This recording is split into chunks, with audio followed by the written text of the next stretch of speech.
नर्मदे हार. आज आहे 1 जानेवारी 2026 आणि आज प्रवास कमी आहे, त्याच्यामुळं आज जरा निवांत तयारी चालली आणि जास्त दूर जायचं नाही. 10-12 किलोमीटर नेमावरपर्यंत जाऊन नेमावरला आज आसन लावायचं आहे. कारण नेमावर हे नर्मदा मैयाचं नाभिस्थळ मानलं गेलं. तिथे 2 वेळे झाली पाहिजे. आणि असं हे राजोरी गाव आहे. या गावामध्ये या आश्रमामध्ये आम्ही थांबलो होतो. इथं बालभोगची तयारी चालू आहे. बाबाजींनी सुंदर व्यवस्था दिली. रात्री खूप छान प्रसादी मिळाली. भगर होता एकादशीमुळे आणि आज द्वादशीचा काला इथे करून पुढे जायचं आहे. बाबाजी आश्रमामध्ये सेवा देतात आणि इथे काही सुविधांची बनवायची गरज आहे. बाबाजींचा मानस आहे की पुढे चालून इथे एक भवन तयार करायचं परिक्रमावासींसाठी, ज्यामध्ये सर्व सुविधायुक्त टॉयलेट बाथरूम वगैरे तयार होतील आणि मोबाईल चार्जिंग सर्व सिस्टीम सुविधा लागतील. तर असं ते ठिकाण या ठिकाणी डेव्हलप करायचं आहे आणि त्याकरता बाबाजींचा अट्टहास आहे. बाबाजींनी लोकांनासुद्धा सूचना दिली. बाबाजी, एक बार आपका नंबर थोड़ा धीरे से बताइए. नंबर बताइए.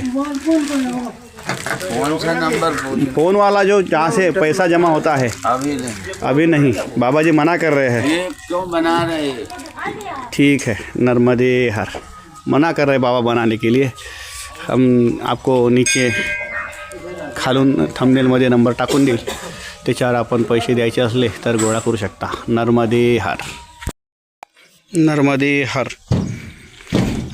बागडी संगमाचा हा पूल तात्पुरता बनवलेला. परिसरातील भाविक मंडळी हे परिक्रमावासींसाठी करत असतात. पूर्ण पूल हलतो आणि अद्दर आहे आणि ज्यावेळेस मैयाला पूर येतो त्यावेळेस हा पूल काढून ठेवावा लागतो. त्यामुळे दरवर्षी हा बनवायचा आणि दरवर्षी मोडायचा असं या पुलाचं नियोजन असते. आणि पूर्ण हा पूल पाण्याच्या टाक्यांवर, तरंगत्या टाक्यांवर आहे. पात्र जसं वाढेल तसं पूल वर जातो, पाणी घटेल तसं पूल खाली जातो. नर्मदे हार.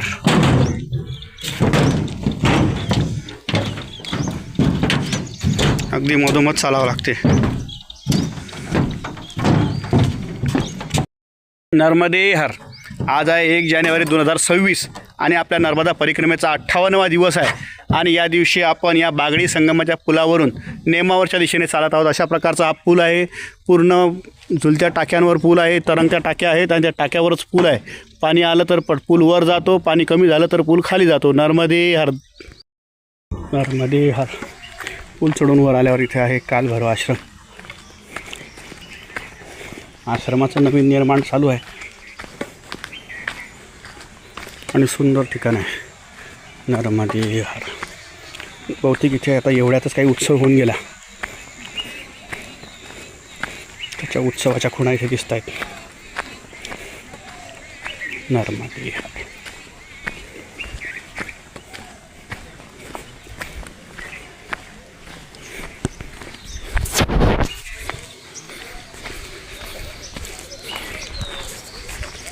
माईचा तट एकदम जवळ आहे. फार सुंदर घाट आहे.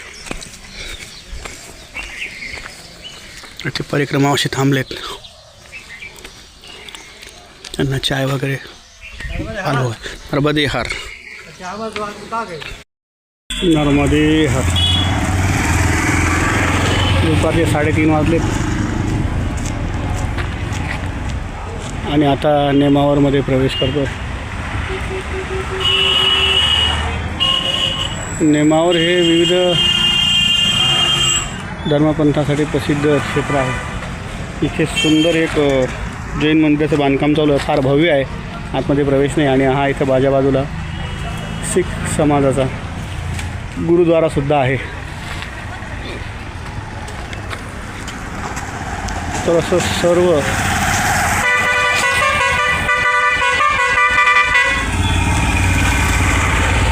पंथांच्या मधोमध असलेले नेमावर क्षेत्र आहे. इथं आपल्याला आता प्रवेश करायचा आहे. सिद्ध क्षेत्र म्हणून नेमावरची एक ख्याती आहे. नर्मदे हर. नर्मदे हर.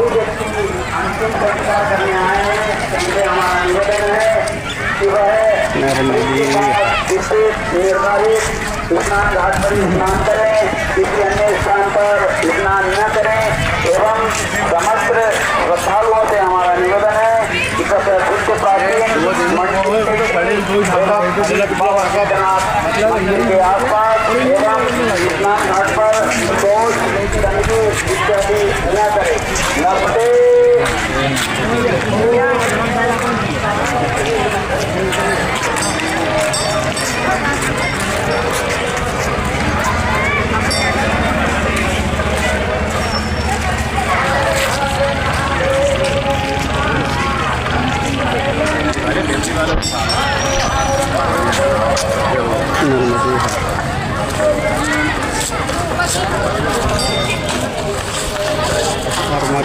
नर्मदे मातगंगे और जटाशंकरी आता नेमावर या क्षेत्रामध्ये आज 1 जानेवारी 2026 या दिवशी मुक्काम आहे नर्मदे हर श्री जंबेश्वर आश्रम अन्न क्षेत्र पता ऋणमुक्तेश्वर मंदिर के पास नेमावर इथे या आश्रमामध्ये दुसऱ्या माळ्यावर आसन लावलं आहे आणि आता आधी माईचं दर्शन घेतलं, आता परत माईची आरती संध्याकाळची आणि दर्शन करण्यासाठी जायचं आहे नर्मदे हर।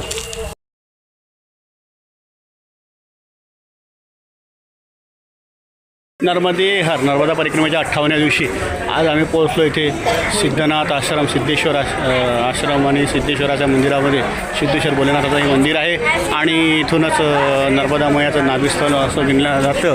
हे मैयाचं पात्र आहे, सुंदरसं नाभिस्थळ आहे नेमावर क्षेत्र आणि या नेमावर क्षेत्रामध्ये नर्मदा परिक्रमा अर्धी झाल्याचा असा एक मानस आहे आणि इथपर्यंत आम्ही पोहोचलो आहे 58व्या दिवशी आणि विशेष म्हणजे आज 1 जानेवारी 2026 अशी ही तारीख आहे। नर्मदे हर मात गंगे हर जटाशंकरे हर नर्मदे हर। आता नेमकंच श्री सिद्धेश्वराचं दर्शन घेऊन आता आम्ही आमच्या आसन लावलेल्या आश्रमामध्ये जातो आहे। सुंदर सिद्धेश्वराचं हे मंदिर आहे, पुरातन आहे, पुरातत्व विभागाच्या ताब्यात आणि सुंदर असं दर्शन आहे। नेमावर क्षेत्र खूप दर्शनीय आहे, ते दर्शन मोबाईलमध्ये किंवा कॅमेऱ्यामध्ये कॅप्चर करता येत नाही, त्यासाठी क्षेत्रापर्यंत पोहोचावंच लागतं। सुंदर मैया तट आणि या तटावरच सिद्धेश्वराचं हे मंदिर। नर्मदे हर मात गंगे हर जटाशंकरे हर।